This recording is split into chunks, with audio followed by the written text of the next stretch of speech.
Well, you know, this coming Sunday is Father's Day, and we are going to celebrate dads everywhere. And thanks to one Seattle dad, more men are learning to be the involved, nurturing, and loving dads that their children need and desperately want.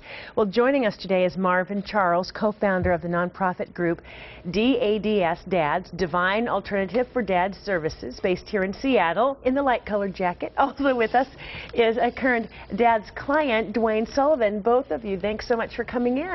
You're welcome. I want to start with you, Marvin, to tell us a little bit about what your organization does, in a nutshell. That's hard. I know it is hard. Basically, we work with fathers to help them navigate the systems, child support systems, judicial systems that would help them become more involved, more acquainted in the lives of their children. Not all dads. You don't serve all dads. You serve certain dads. Yes, yes. Most dads are dads who have not been involved in the lives of their children, probably due to drugs and alcohol or due to incarceration. Some of the families that we primarily serve are low-income families. You have a very personal story of why you decided it was so crucial to reach out to these fathers in particular. Tell us your story. Simply because I was one of those fathers. About 13 years ago, I found myself standing in front of Harborview Hospital with my 7-month-old, not knowing where to go, where to turn. I had been in a drug-infested environment and really was sick and tired of that. And so I found myself at the steps of the CPS office, giving her to them, and not really actually realizing that they already had 2 other children of mine. But I knew something had to be done. They gave me a list of stipulations. One was drug and alcohol treatment, create a clean, living, sober environment for my child. And after doing that and navigating the system, and it was really difficult. It was really difficult. It had to be. I mean, you're talking about changing your whole life around. Yes, but I did it. I did it with the help of God. I did it. And so once I realized, how could we take this information that we learned, my wife and I, and how could we take that and turn that around and help the people that we did crime with, time with, drugs with, that were in the same situation that I was in. And so you've created this organization reaching out to fathers across the state, some 3,000 clients that you serve, including you, Dwayne. Yes. Thanks so much for coming in and sharing your story. You have 1 child, right? Yes, that's in the system. And tell us what this organization's been able to do for you. Since the beginning of my child going into the system, Divine Alternatives for Dads Services has been there and supported me and helped me navigate the system and deal with the things that I had to deal with to get my son back. So, I mean, there's a whole list of things that services that they offer, but just to name a few that they helped me with was to understand the paperwork. You know, the pamphlet is so thick and they give it to you and it's like overwhelming, and so they sit down with you and go through it page by page and let you know exactly what's going on, what you need to do. Do you think that you'd been able to get through this without this organization? No, no.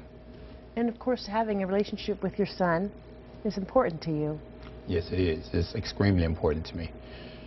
But there are roadblocks for people who may not understand the system that prevent that from happening in your mind? There are. There's so many.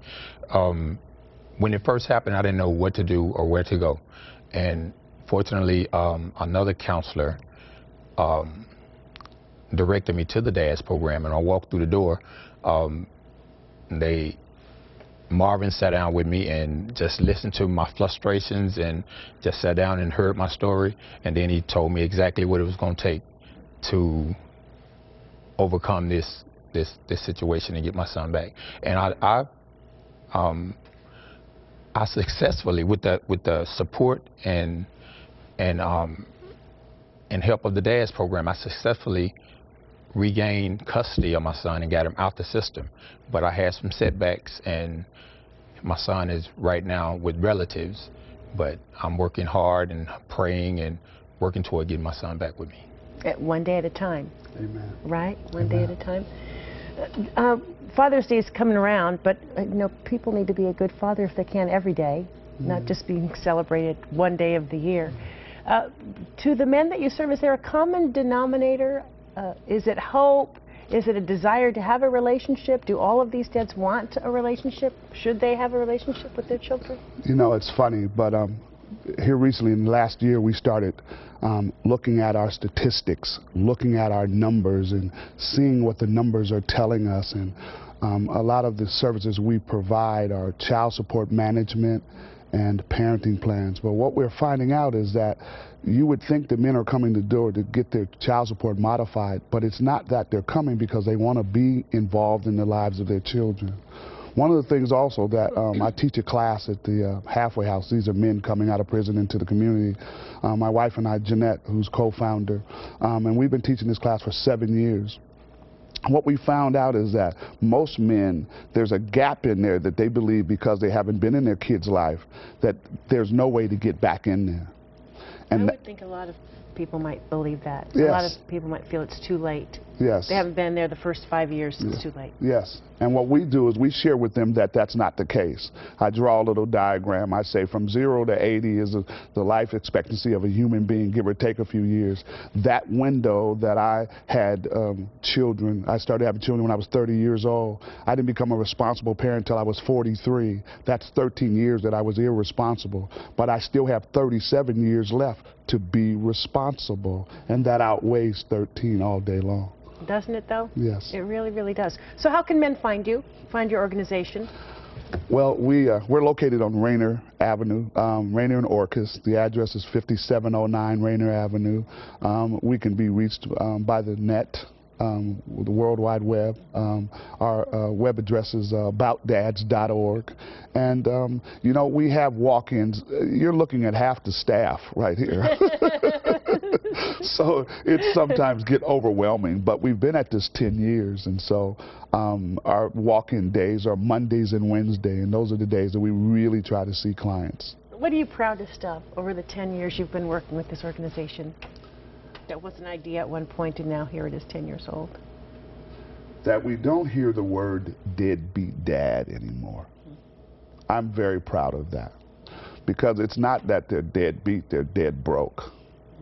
And I think that because we've been able to make a little difference, that word has began to take the back seat. And think what it means to the children who have their dads in their lives. No question. Yeah. No question. But I think that as we begin to understand, these fathers and children always did have a yearning for one another. We just didn't focus on that yearning. Well, we're going to put the information on our website. The acronym is D.A.D.S. Co-founder Marvin Charles, thanks so much for being here. Dwayne Sullivan, best of luck to you in maintaining a relationship with your child, your son who's 4. Yes. And happy Father's Day to both of you. Thank you very much. Thank you. Thank you. Brad?